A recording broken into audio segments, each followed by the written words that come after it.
I got a little reckless. It all came down to a really good back massage, possibly quite a few too many drinks, and this happened.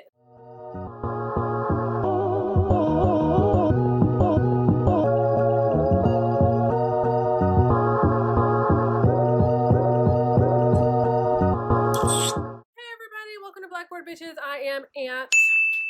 And in today's episode, I'm going to get something off of my chest. Everyone's been dealing with Rona in their own particular way.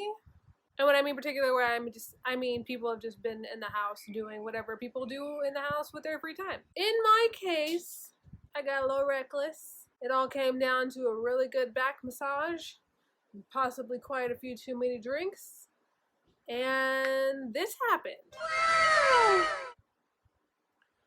Things like this always seem to happen when you've got plans going on, you know what I mean? So all the more reason to use protection, people. Not judging, just saying, because I'm living it right now. But anyways, in the midst of that happening, I was in the process of trying to get me and Mira some NCT concert tickets that they were supposed to be coming into town. They were going to be in LA, so we were going to go to LA again because we did our Super M1.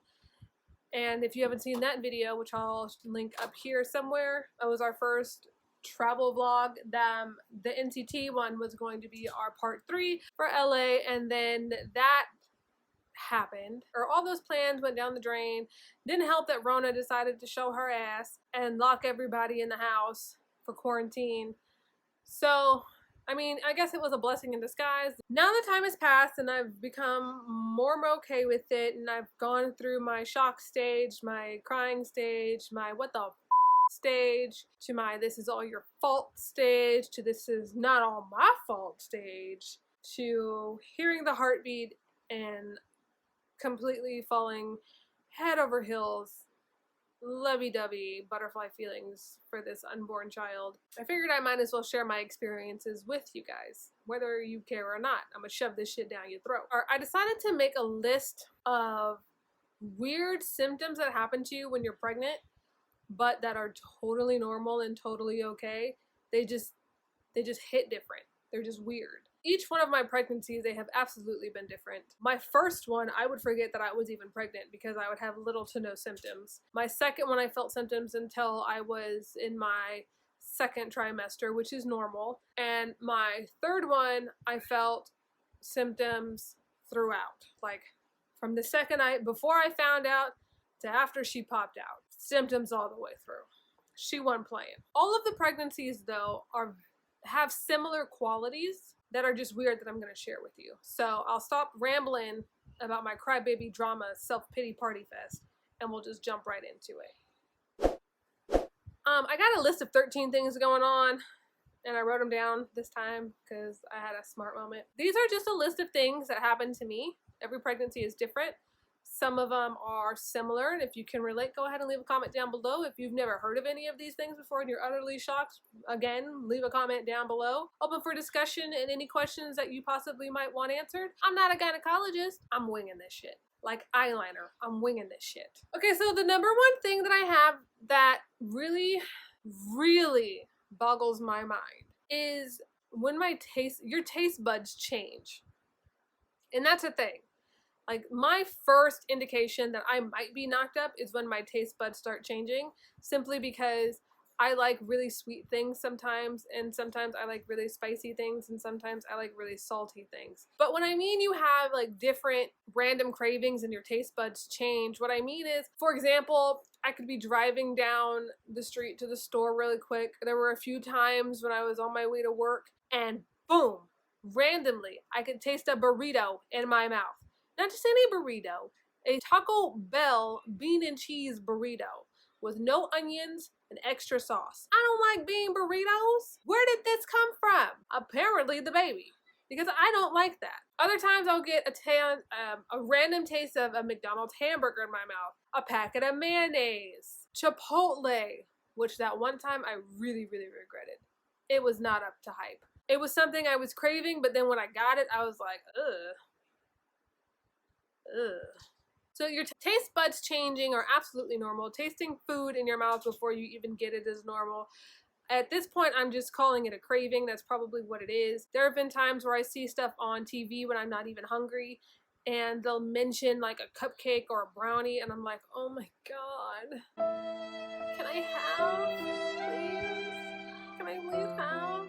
Another weird thing that happens are lucid dreams. Dreams that make you feel like you're in an A1 movie. Like all the graphics and shit. Like they don't make any sense really, but they feel so real. Sometimes they vary. Sometimes they're really, really out there, and sometimes it's ain't shit. Like this one time I had a dream a long time ago with my third pregnancy, and I had a dream that I was going through like a magical forest, and I was following a family of unicorns, and there was a daddy unicorn, a mommy unicorn, and she had 2 girl unicorns. And one of the baby unicorns slipped in a river nearby, and I was running to try and get it, but I couldn't reach the baby unicorn in time, so the baby unicorn drowned. And then the mommy unicorn was crying, and the daddy unicorn was trying to comfort her, and the other baby unicorn was just standing there in shock, and then out of nowhere it just started raining glitter, and I had no idea what was going on. And then other times I've had dreams where I just am on the couch watching TV. I mean, if you ask me, those are the ones that really trip me out, because they feel so real, but you don't know. You know what I mean? You don't know, because you really could be sitting on the couch. I don't know. It's just me. It's just one thing that's really annoying is skin tags. Girl, let me tell you. They pop up out of nowhere. That I can recall, I have never had a skin tag. I've never grown a skin tag. I've never personally had any skin tags. Unless I was pregnant. Every time I get pregnant, I get skin tags. And they show up in the most inconvenient and weird places. For instance, I had a skin tag, a couple of them, on my belly once. What? I've had some on my neck, I've had some on my chest, but they mainly form on my belly area. All it takes is like a really good squeeze and poof, they fall right off. And it's not even just the skin tags, it's also the random hairs that you grow, that you get when you're pregnant. Like when your belly gets bigger, this isn't for all women, but for some women, hairs become more prominent on the belly, which is, what? Who asked you to be there? Who said you could even grow there? I got enough going on. I don't need a hairy belly either, okay? And it's unnecessary, it's uncalled for, and it's frankly rude. But it's weird, but it's normal. And I mean, you don't have to feel embarrassed if this has happened to only you. Because it's happened to me too, boo. It's okay.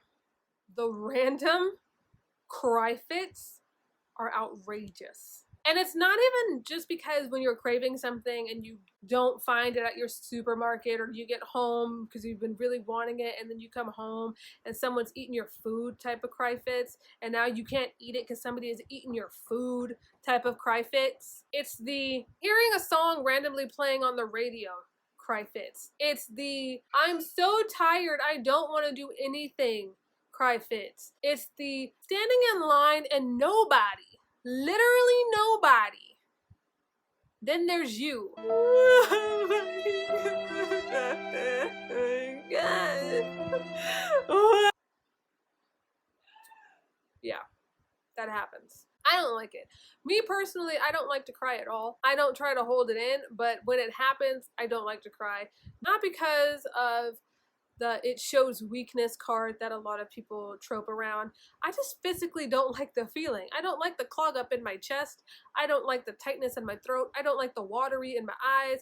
Like all of those feelings I don't like. So when it starts, I'm literally praying that it hurries up and it just leaves my damn body. Cry it out, get it over with, and get back to doing what I was doing.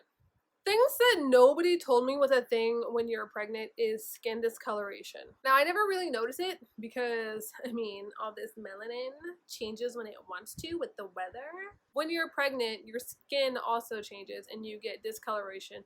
I notice it a lot more in my face after birth than I do during pregnancy. But as far as the husband tells me, it's in my chest that I start to get darker, and around the fanny and a little bit around the legs is when I start to get darker. I only notice it in my face though, because I just assume, you know, I'm like 50 shades of chocolate. I mean, I don't got time to keep track. But I do know that in my face, I have a lot of what I call natural highlights, and it's in my cheeks, in my chin, and my forehead, and I'm darker like around this area of my face. After I give birth, it becomes one solid color of dark chocolate. I mean, no, I don't know why. I'll Google it.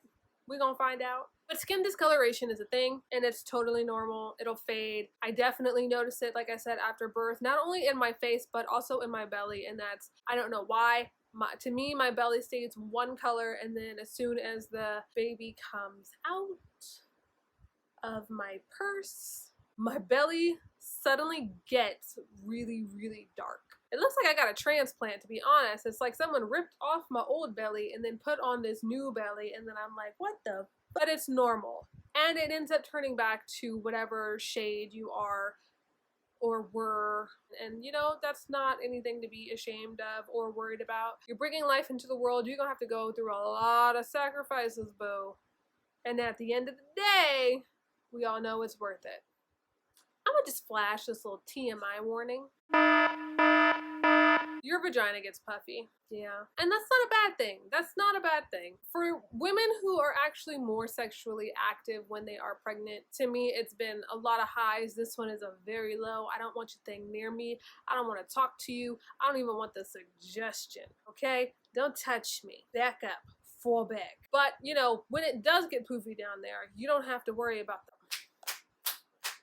It gives a really nice cushion, basically. From my understanding, the reason why she gets a little poofy down there is because of all of the extra blood flow that comes and runs through your body from the creation of the little one you're making in your body. I mean, science. That's about as far as I know about it. And I know that it's weird. And I know that when it comes to underwear, for me personally, I like to be comfortable and not sexy. So thongs and G-strings are out the window, honey. We all granny panties and boy shorts over here. Comfort over everything. Sleeping on your back is out of the question. I don't know who can do it. Maybe the lovely ladies who were blessed with smaller cups can do it. The further along you get within your pregnancy, obviously your girls up top are gonna get a little bigger, and that's okay because they're prepping themselves to fill with milk for the baby. That's what they do. They're doing their job. However, the biddies are too big. Like I can't breathe. When I lay on my back, it's over. I fear I will not wake up, or that's how bad it gets. I can't do it, and it just sucks because I like to lay on my back. Everyone likes to lay on their stomach. No, not me. I can't do it. I like to lay on my back. When I can't lay on my side and my hip starts hurting, my back is my go-to. And I can't do that. I have to just flip, flop, flip, flop, flip, flop, like a fish or something. Because I can't lay on my back, because if I lay on my back, I can't breathe. And if I can't breathe, the baby can't breathe. And then I get in my head and I get more paranoid than I already am. So out on my back, laying down, sleeping is out of the question. Totally normal. Totally normal. Science. Brushing your teeth suddenly becomes a risk. I sound so damn dramatic. Brushing your teeth becomes a risk for these two simple reasons. One, you can either touch your tongue in a specific spot of your mouth, not even going that deep, just like, and you'll, or just puke. And the second reason is your gums will start to bleed. And it doesn't mean you have gingivitis. It just means that, again, that extra blood flow that's coursing through your body for the baby is everywhere. It's not just downstairs. It's up here too. So when you brush your teeth and you get a little extra bleeding, it's not because you're brushing too hard, or it's not because you have gingivitis. It simply means that you're pregnant. With a weird symptom of pregnancy, I know, but it is a symptom of pregnancy, and it is absolutely normal. The random exhaustion and energy bursts are enough to drive you insane. I have been very sluggish. I don't want to do shit. I don't want to talk to anybody. I don't want to hang out. I don't want. I just don't. And it's completely out of character for me because I'm very much an ambitious person and I like to get things done, and I like to get things done in a certain amount of time in a certain way, probably because I'm a typical A characteristic person thing. But with this pregnancy, I can't do that. And it's normal, and it's your body telling you, trying to tell me, to slow the hell down. Take deep breaths, because when I don't, I get very dizzy, I get very nauseous, I have to sit down, I almost faint. It doesn't take that much energy for me to start to feel that way either. Like, I could literally get up, go from my bedroom to my kitchen, which really isn't that far, open the refrigerator, grab me some water, and I would need to sit down because my body is just physically drained from doing that little bit of activity. You know, I'm starting to agree with that one YouTuber that I saw who said that you should start your maternity leave week 1, because you never know the risks, the physical struggle. You don't know, and it's just, you know, some women can do it just fine. Like I said, with my first pregnancy, I forgot I was pregnant. I could do everything. I could do anything. I was a superwoman. Excuse me. This pregnancy, I can't do shit. I really can't. I'm not even that far along. I'm only 4 months. I can't do shit. There were so many times where I was in the middle of cooking dinner and I've almost fainted. One time, I actually almost hit the ground. Another time when I was at work to try to earn money for NTT tickets, I almost fainted trying to help a customer at the register. Another time when I was at work and I was putting away the cigarettes, I worked in a convenience store, I almost fainted just taking them out of the box and putting them in the cigarettes. I mean, it's not even that far. Here's my chair, here's the cigarettes, like the wall of cigarettes, and my chair would be here. I'd turn around, grab the box, open it, put some here, and have to sit down, because just that little bit right there. One thing that's also normal during pregnancy is getting random Charlie horses. Again, with the skin tags, same with the Charlie horses. I had never experienced a Charlie horse in my life until my pregnancies. Not one time. And they're so weird because they start with such a sharp pain, and then it's like, okay, my hand, I know my hand is big, but pretend it's a foot. And then it's just like your foot is normal, and then out of nowhere, it just...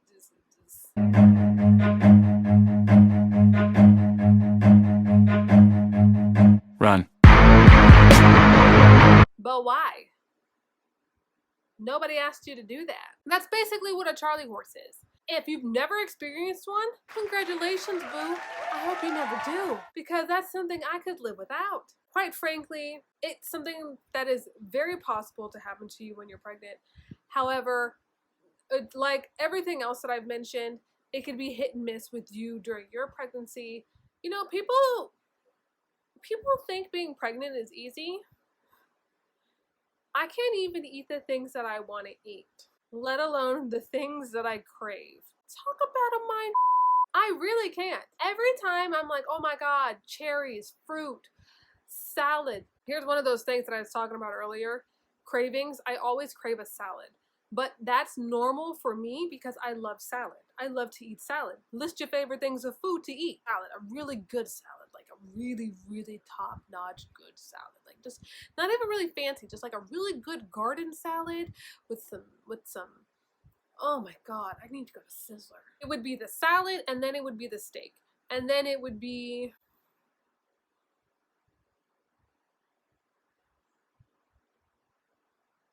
I don't know, shrimp. I like shrimp. I do like shrimp. I love my seafood. And with pregnancy, you should be very wary of the seafood that you can and cannot eat due to a lot of the mercury, mainly shellfish, but really with this pregnancy, that's all I want to eat. All I want to eat is seafood. I don't really want steak, and I love steak. Like I said, what I mainly eat and what I want to eat is a salad. And then it seems to be the only thing that I can eat that tastes good, but if I eat a steak, I'm just like, oh, ugh. Just because it leaves a really bad taste in my mouth when I'm done. The is so unnecessary. It's so real. In this time of feeling like I'm on my deathbed 90% of the time, I should at least be able to eat whatever I want to eat and enjoy it, but I can't because I don't know why.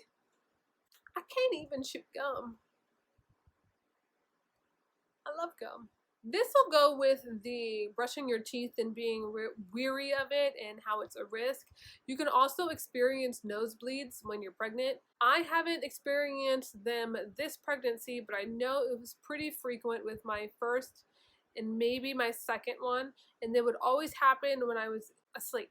So what would happen is I would be in bed in a good slumber, and then out of nowhere I'd wake up because I turned my head, and then it's just like a pool. And at first I would think, oh, I must be getting some really good sleep because that's a lot of drool. And then I realized, wait a minute, that's my nose. That's not my mouth. So then I have to rush out of bed, go to the bathroom. And one thing I did learn is that it's actually not a good idea to hold your head up to try and stop the bleeding from coming out of your nose. Apparently it can clog. So it's best to like try and plug it and then go to the bathroom and then just let it run its course. It's not good. Yeah. Fun facts. Okay, so this bit is a little bit embarrassing. Sorry this video is very long, you guys. I mean, I just got a lot going on right now, and I want to share it with you guys, and I want to try and share some knowledge with you guys about, you know, things that grow inside you that were created by you.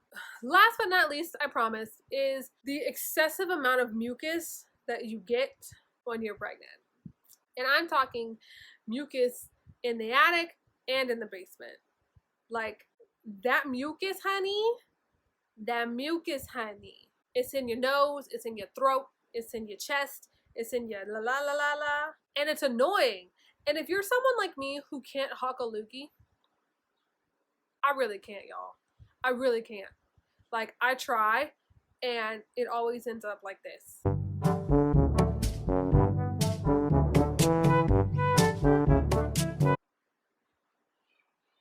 It's not attractive. Like, I get the watery eyes, I end up getting the runny nose. You would think that I just puked up my whole life, and by the time you hawk the loogie out, it's like this little bitty ball of snot. I did all these dramatics. I cried my eyes out. I almost died for this little bead of mucus. And then after all of that, it makes me puke. And I'm just like, why? Anyways, you guys, thank you so much for watching. That's going to be it for today. If you like this video, go ahead and leave a fat like. Don't forget to comment, share, and as Myra says, subscrizzle, and we will catch you next time. Don't forget to leave some comments, y'all. I love to hear from y'all. Good, bad, negative, interact with us because we love it. We're bored. We ain't got much to do. Help us out. I will catch you next time. Bye, bitches. This wig is so cute though. I can't believe I don't wear her as much. And I know.